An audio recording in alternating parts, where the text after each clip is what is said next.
$20 million in committed capital, $400,000 in formation fees, $250,000 in annual operating costs.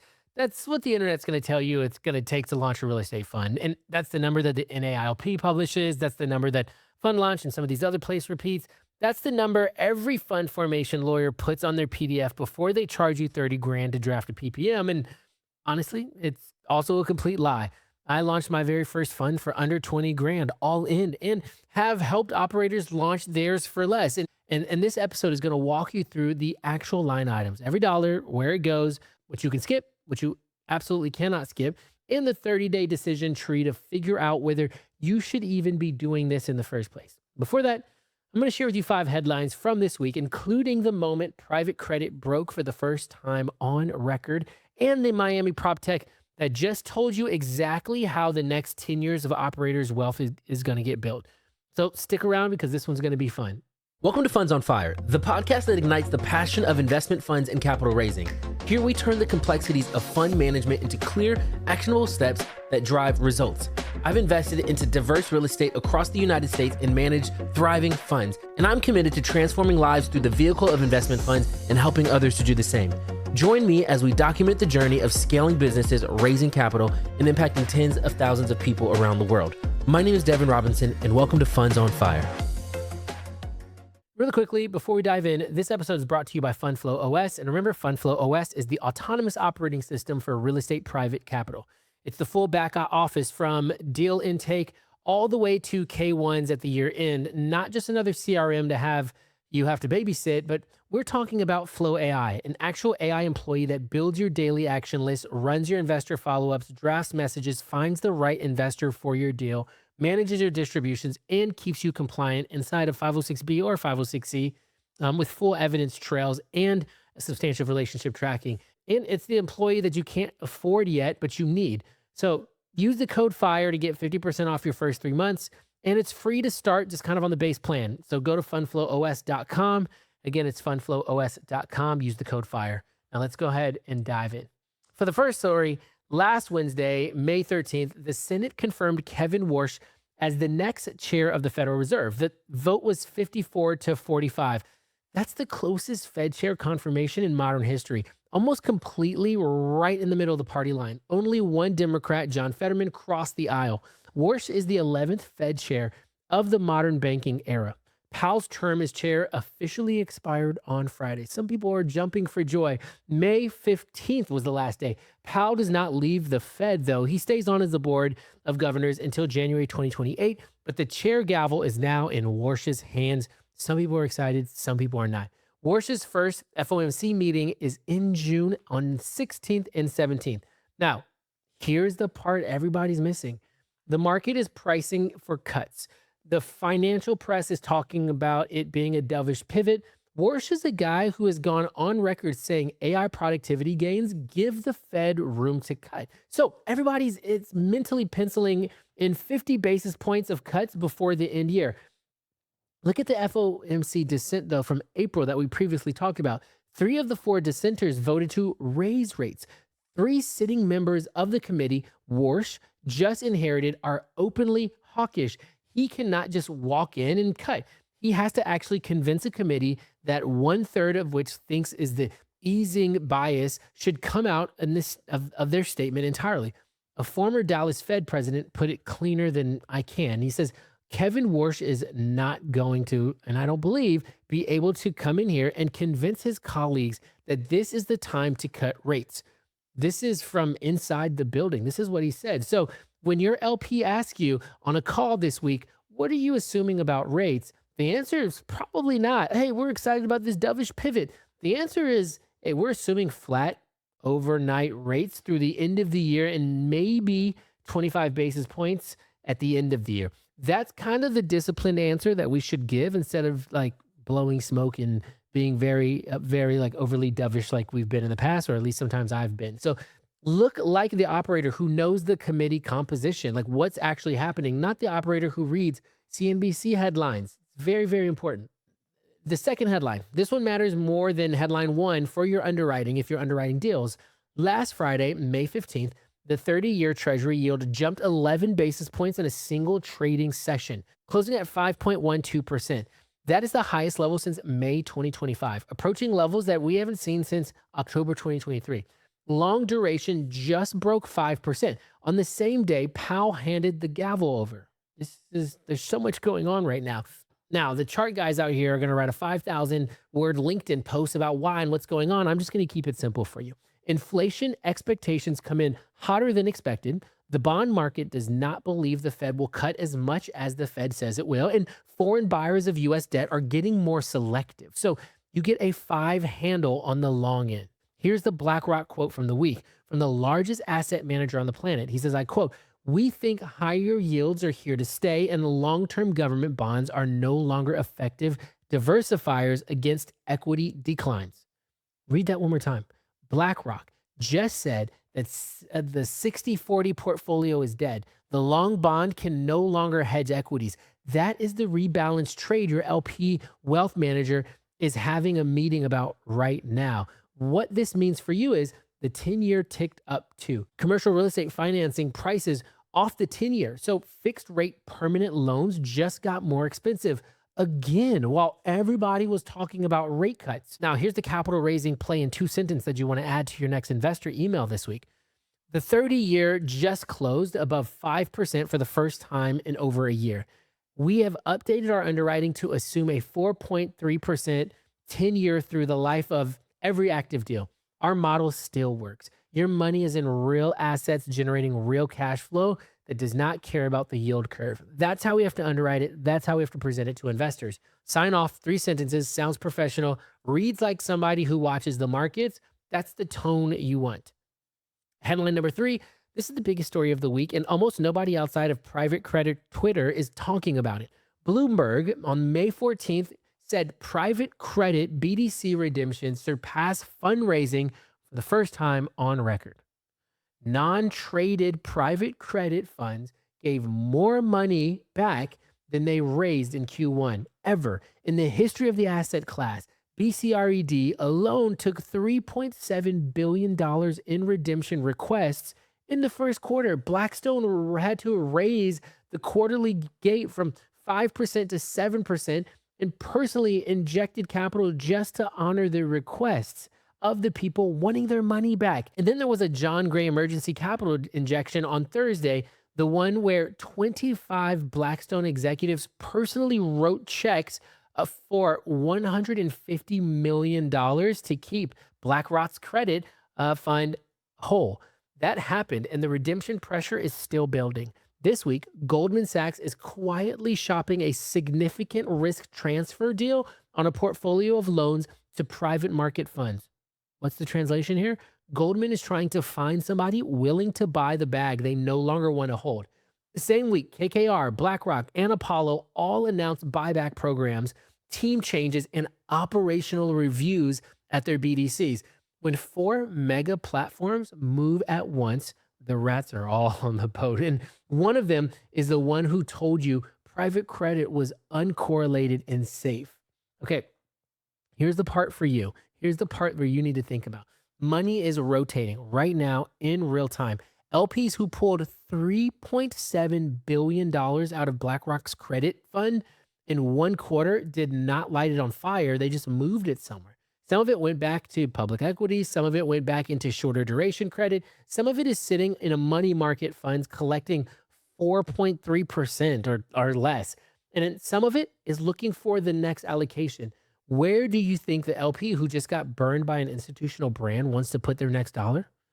With another institutional brand whose redemption queue they just read about? Or with an operator who is transparent, aligned, and small enough to actually answer the phone?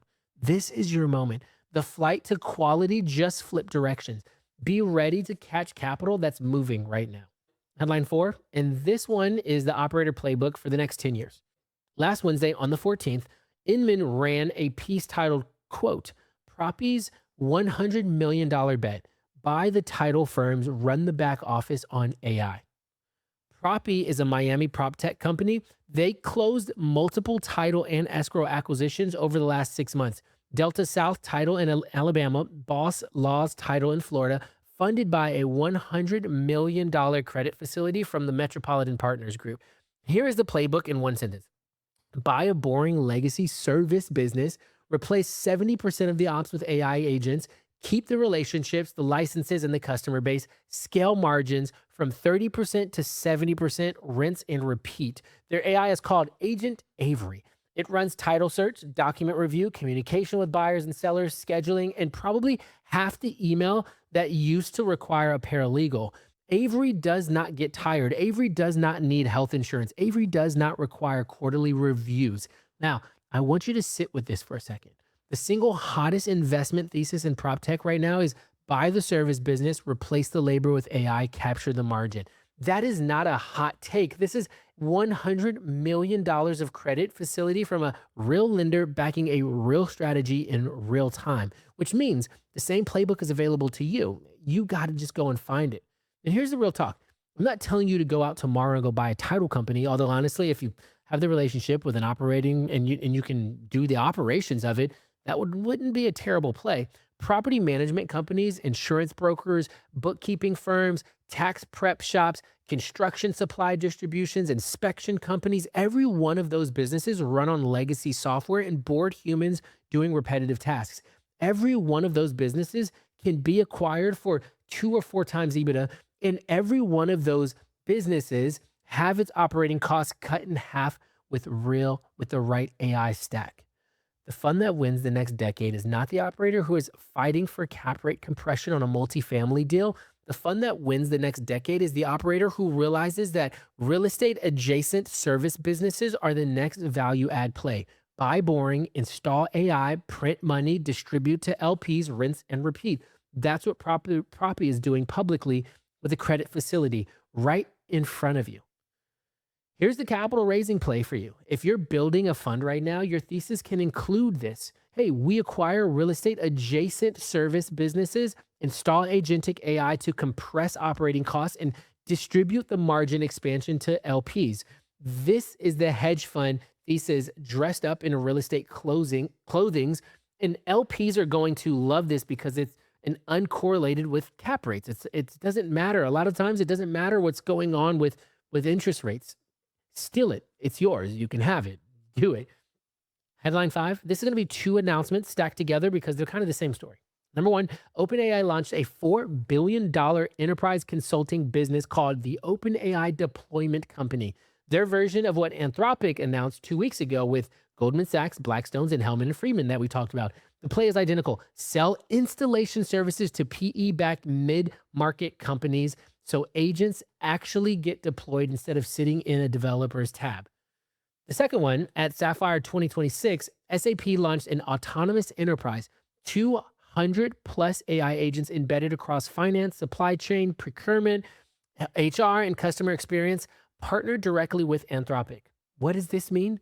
The ERP layer that almost every institutional business on the planet runs on just became agentic by default, out of the box. Your LP's CFO, who runs the family office on SAP or NetSuite or QuickBooks Enterprise, is about to have AI agents reading the books, drafting reports, and flagging anomalies in real time, which means the bar for what counts as professional operations inside of a fund just went up.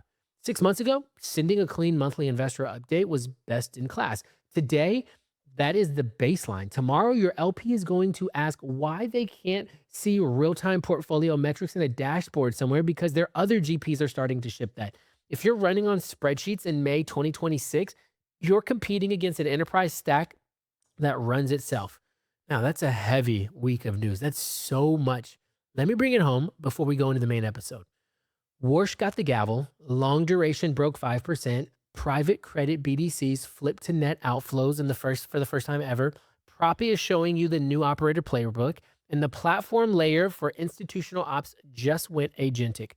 Every single one of these stories pushes LP capital out of mega platforms and into operators who run lean, communicate clearly, and have the actual story about what they are bringing. Now, before we dive in, it's funny because I think about that story about all these companies going in and installing agents into companies. And I just heard this interview that Mark Cuban did where they were asking him, hey, if I was a student coming out of college, would be the most important thing I can learn? And he said AI. And then they go, oh, yeah, AI research. And he goes, no, implementing AI into businesses, because there are millions of businesses, mid level to high level businesses that have zero AI in their business.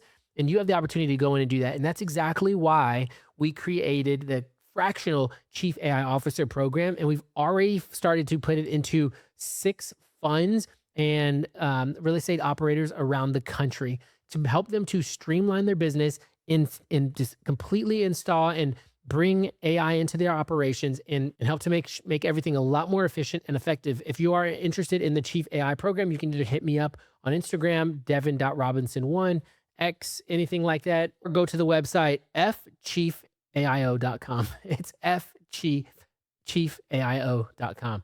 All right, now let's go into the main episode here.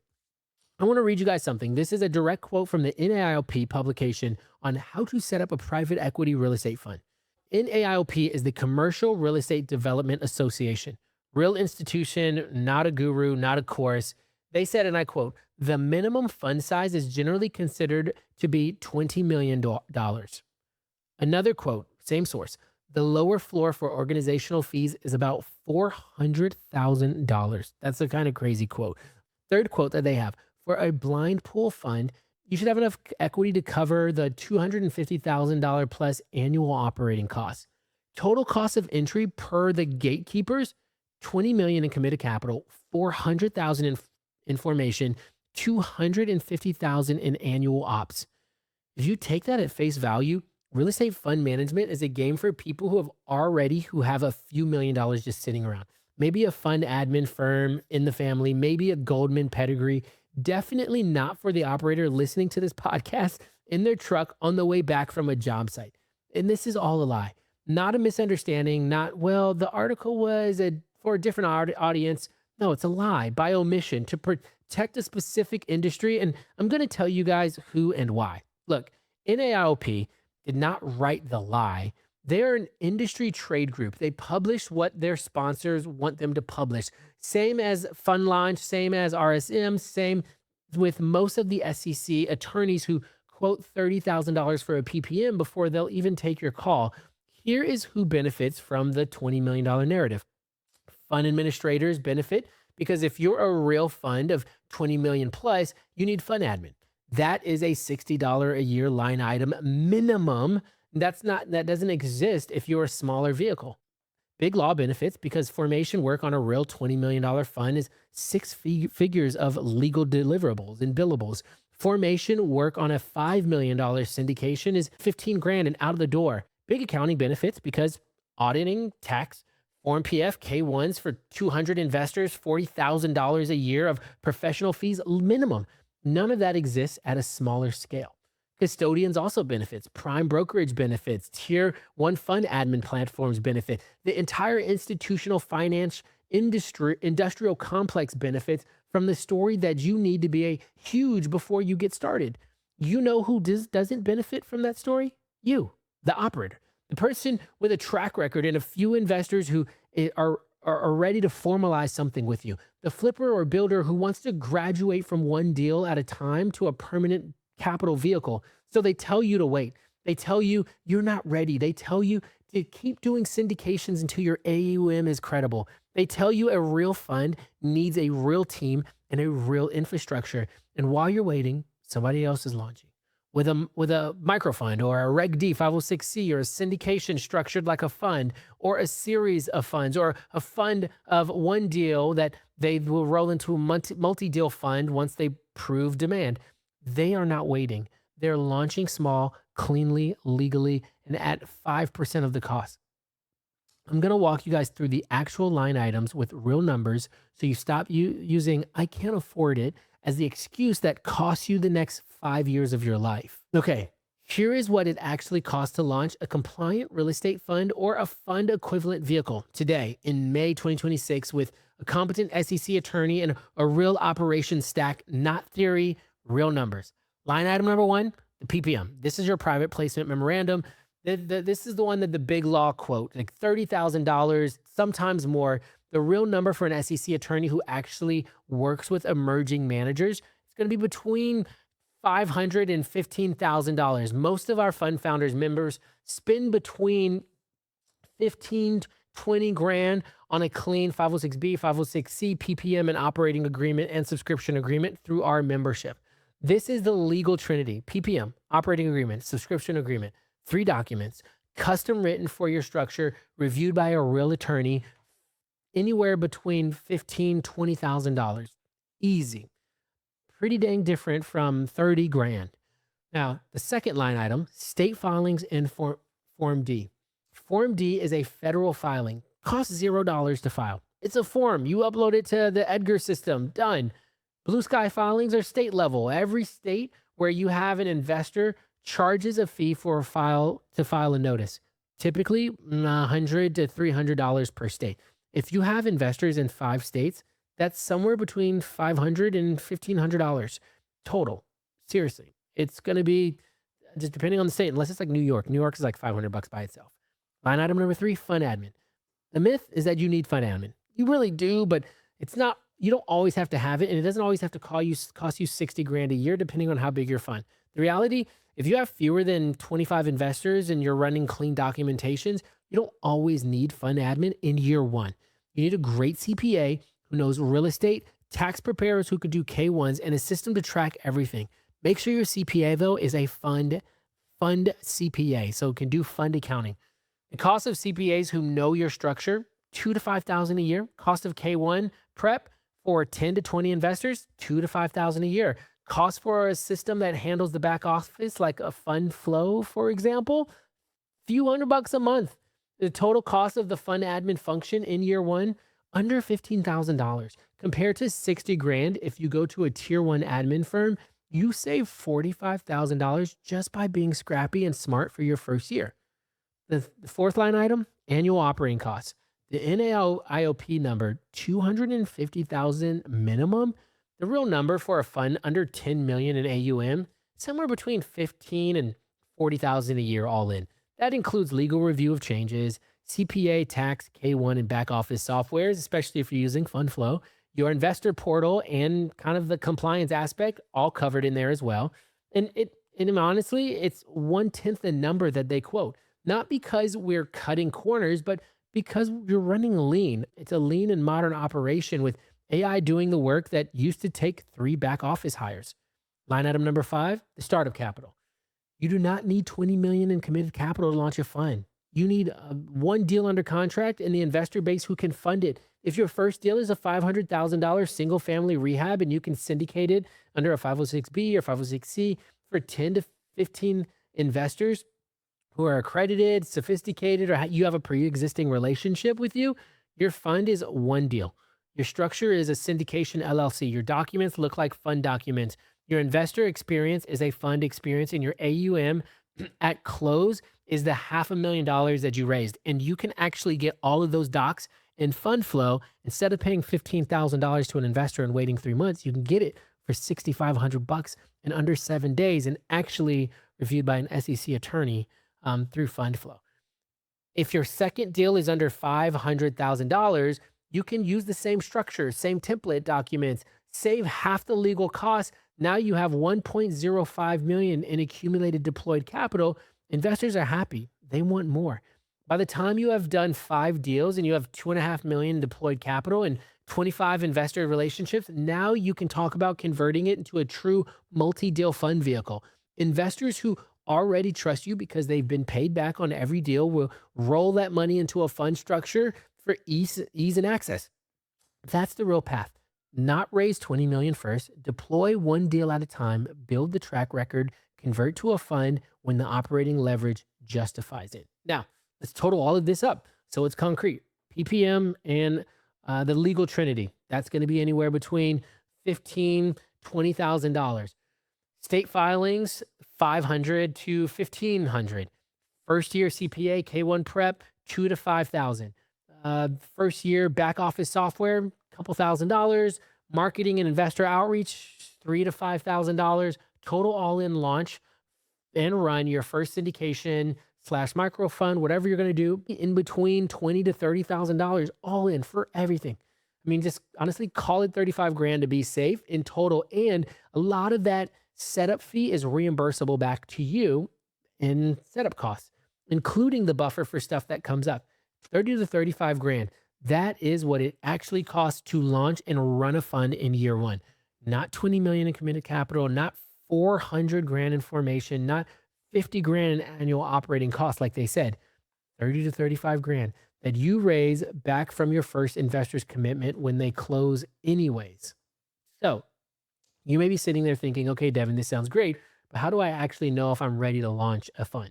This is real. I mean, there's a 30-day decision tree to figure it out. I'm going to walk you guys through it. Day 1 through 7, here's how it goes. Audit your existing investor relationships. How many people in your phone, your text threads, your DMs, your emails have ever told you, let me know about your next deal?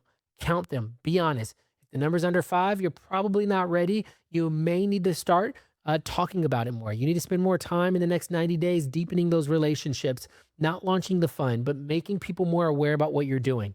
If the number is 5 to 25, then you're ready. That's kind of the launch zone. Start to build up a little bit more hype, start to have more conversations. If the number's over 25, then you're late, genuinely late. Launch that thing already. And reach out to me at wearefundfounders.com so we can help you to launch it. Day 8 through 14, define your thesis in one paragraph. I can't tell you how many operators come to me wanting to launch a fund and they can't tell me what the fund does in one paragraph.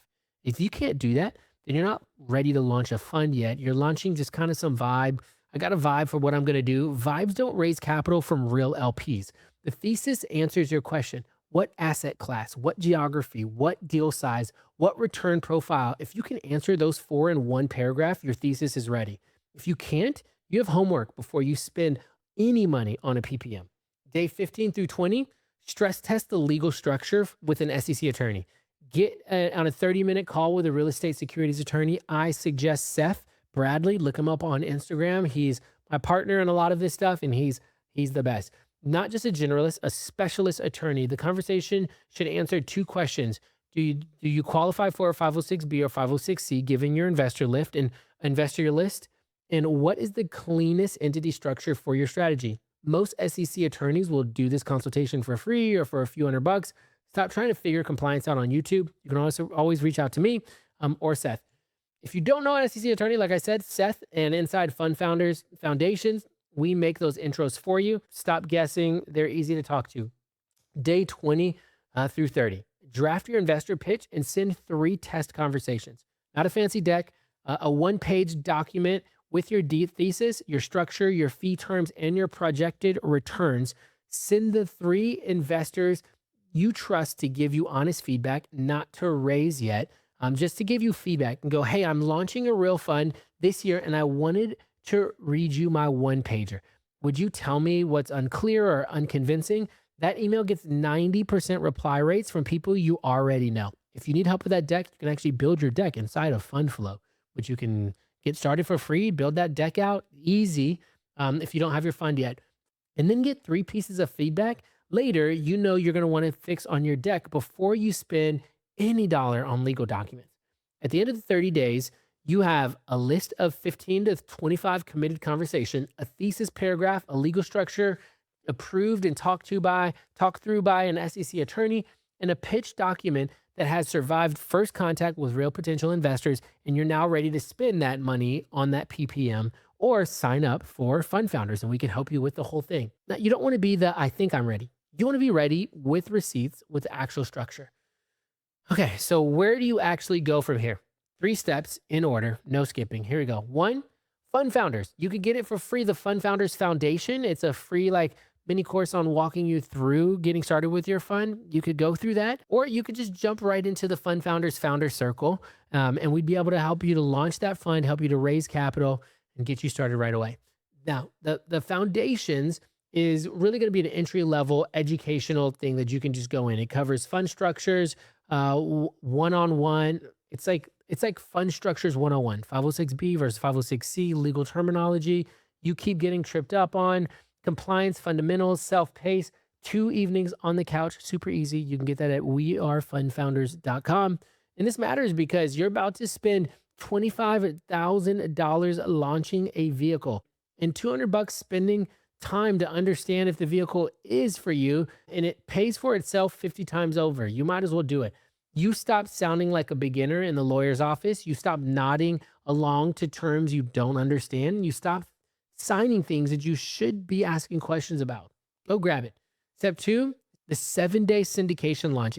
If you are doing one asset, it's $6,500. This is the do it with you path. You have the thesis, you have the structure approval, you have the warm list. Now you need legal docs, an investor portal, a launch strategy, and accountability to actually go. You can get this inside of FundFlow OS, and inside the 7-day syndication launch, you get the legal document prep, including PPM, operating agreement, and subscription agreements, customized to your deal. You get FundFlow OS configured for your launch. You get a launch strategy session with me and my team. You get your first investor pitch decks done for you in the system. You get landing pages. You get potential investors, all these things.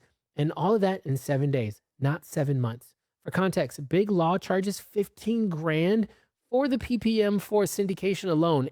Inside this program, you get the legal trinity plus launch infrastructure for $6,500 in 7 days. And we offer so many things, so many more things inside of that, from bringing AI into your system to the fund launch services for raising capital, where we handle everything from the coordination to the setup to the investor material to raising capital support, all this stuff.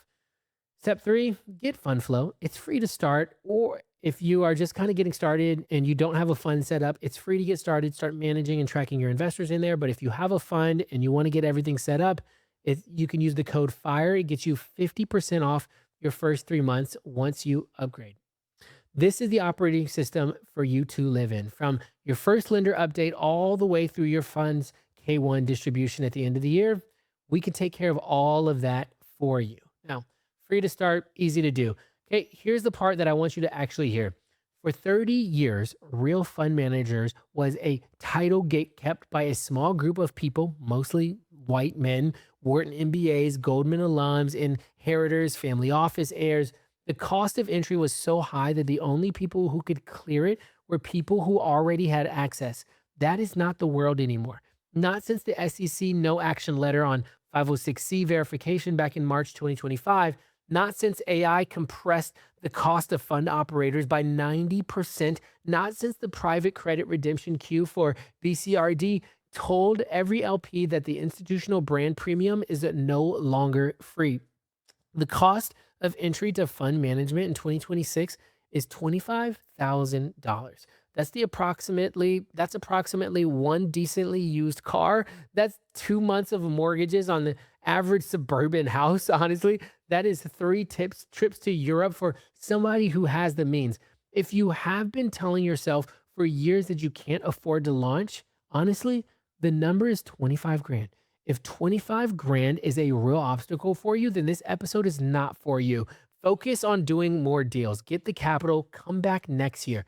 If you can find 25 grand, I mean, straight up, the obstacle is not money. The obstacle is identity. You do not believe you are the kind of person who launches a real estate fund. You think fund managers wear different shoes than you, talk differently, have different last names, different zip codes. That is the limiting belief I'm asking you to stop with. Logan Paul just launched a venture fund. Kim Kardashian launched a private equity fund. 40-year-old former wholesaler with 2 years of track records have launched funds. I've launched a fund, a kid from the hood in LA. The bar is not be born into it. The bar is have a track record and a thesis and be willing to do the work. Your lived experience is your competitive advantage. The deals you have done are the proof. The relationships you have are the capital base. The track record you have built is the credibility. Stop waiting, stop researching, stop hoping, and launch your fund. The window is open right now because LPs are actively rotating, because mega platforms are losing money, because AI is compressing the operating cost gap, because the regulatory burden is easing. Every condition you would put on a list of this is the moment to start is sitting in front of you in May of 2026. $25,000, 30-day decision tree, 3 steps, foundations, 7-day launch, fund flow. That is the path. Walk it. You can do it. We talked about all sorts of headlines, from the Fed to private credit to rolling up boring businesses. and OpenAI raising the bar on what your LP expects you to operate like. We talked about $20 million lie on funds and what it really costs to launch a fund. And if you're an operator who has been telling yourself for 2 years that you're almost ready, this is the episode that you needed to hear. I would love to see your fund launch on this podcast. Send me a DM when you do it. I'm going to repost it. I'll tell other operators about it. I will help you with your first capital call through FundFlow if you need to, because the more of us out here running compliant, transparent operator first funds, the more capital moves out of these massive platforms, out of these massive funds, and into people who actually deserve it. When I say it, I believe it. I want to diversify Wall Street, and I think culture is the real capital. Now, I have a quick favor for you. If you guys have been enjoying this show, there's one simple way that you can support us, and it's by hitting that follow button or that subscribe button on the app that you're listening to. I want to level up this podcast in every single way possible, bringing you more valuable, incredible content and guests and new strategies. Following the show and leaving a quick reply or review goes a really long way in helping us to grow and continue to deliver top tier content. It's the only free thing I'll ever ask you to do, and it makes a bigger impact than I can possibly put into words. So thank you for being a part of this journey, and I'll definitely catch you on the next episode. And as I always like to say, to great success and greater impact. Peace.